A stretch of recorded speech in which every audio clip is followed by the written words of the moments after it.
അതിൽ 14-ാം അധ്യായത്തിൽ 14-ാമത്തെ വചനം, 1 കൊരിന്ത്യർ 14:14 പറയുന്നത്, ഭാഷാവരത്തിൽ പ്രാർത്ഥിക്കുന്നവൻ അവന്റെ ആത്മാവാണ് പ്രാർത്ഥിക്കുന്നത്, മനസ്സ് നിഷ്ഫലമാണ്.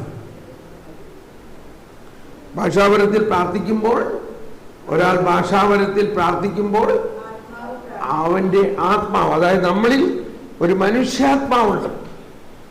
ആ മനുഷ്യാത്മാവ് ദൈവാത്മാവ് ലയിച്ചിരിക്കുന്നു.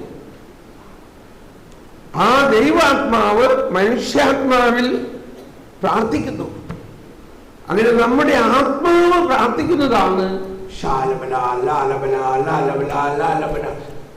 ഇത് ഭാഷാവരത്തിലുള്ള പ്രാർത്ഥനയാണ്. എന്നാൽ ഭാഷാവരത്തിൽ പ്രാർത്ഥിക്കുമ്പോൾ ആത്മാവ് പ്രാർത്ഥിക്കുന്നു, മനസ്സ് നിഷ്ഫലമാണ്. മനസ്സ് വേറെ എന്തെങ്കിലും കാര്യത്തിന് ഉപയോഗിക്കാം. അതുകൊണ്ടാണ് നമ്മൾ എന്ത് ജോലി ചെയ്യുമ്പോഴും ഭാഷാവരത്തിൽ പ്രാർത്ഥിക്കാം. എന്നാൽ ഞാൻ എന്ത് ചെയ്യണം?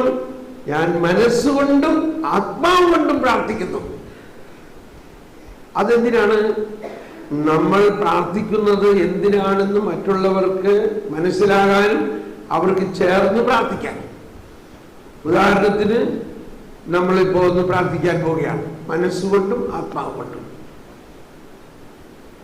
ഓ പരിശുദ്ധാത്മാവേ, ഈ ഭാരത സഭയിൽ സുവിശേഷവൽക്കരണത്തിന് ഒരു പുതിയ ബന്ധക്കുസ്ഥാനങ്ങൾക്ക് നൽകണമേ. ശലബല ഹലബല ഹലബല ശലബല ഹലബല ഹലബല റബു റബു റബു റബു റബു. ഇപ്പൊ നമ്മൾ എന്ത് ചെയ്തു? മനസ്സുകൊണ്ടും ആത്മാവ് കൊണ്ടും പ്രാർത്ഥിക്കും.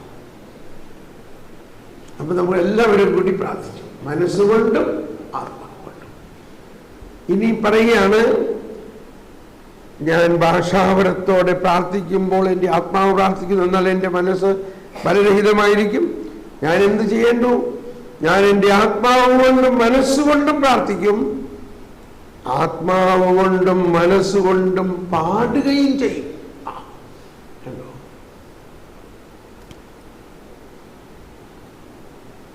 നേരെ മറിച്ച് നീ ആത്മാവ് കൊണ്ട് മഹത്വം സ്തോത്രം ചെയ്താൽ നിന്റെ വാക്കുകൾ ഗ്രഹിക്കാൻ ത്രാണിയില്ലാത്ത അന്യൻ നിന്റെ കൃതജ്ഞതാ സ്തോത്രത്തിൽ എങ്ങനെ ആമേൻ പറയും? അപ്പൊ ആത്മാവ് കൊണ്ടും മനസ്സുകൊണ്ടും നന്ദി അർപ്പിക്കാം, സ്തോത്രം ചെയ്യാം. അപ്പൊ ഇങ്ങനെ പരിശുദ്ധാത്മാവിന്റെ വ്യത്യസ്തത. ആത്മാവ് കൊണ്ട് പാടുന്നത് എങ്ങനെയാ? നമ്മളൊന്നും അറിയണ്ട. പരിശുദ്ധാത്മാവ്, നമ്മുടെ ആത്മാവും പരിശുദ്ധാത്മാവും ഒരു മെലോഡി ഉണ്ടാക്കുന്നു. അതാണ്, എനിക്കൊരു പുതിയ ഗാനം ആലപിക്കുവിൻ, sing a new song to me. New song എന്ന് പറഞ്ഞാൽ ഒരിക്കൽ പാടിയാൽ അത് പഴയ പാടയില്ലേ, പിന്നെ രണ്ടാമത് പാടുമ്പോൾ യു വാണ്ട് ടു സിംഗ്,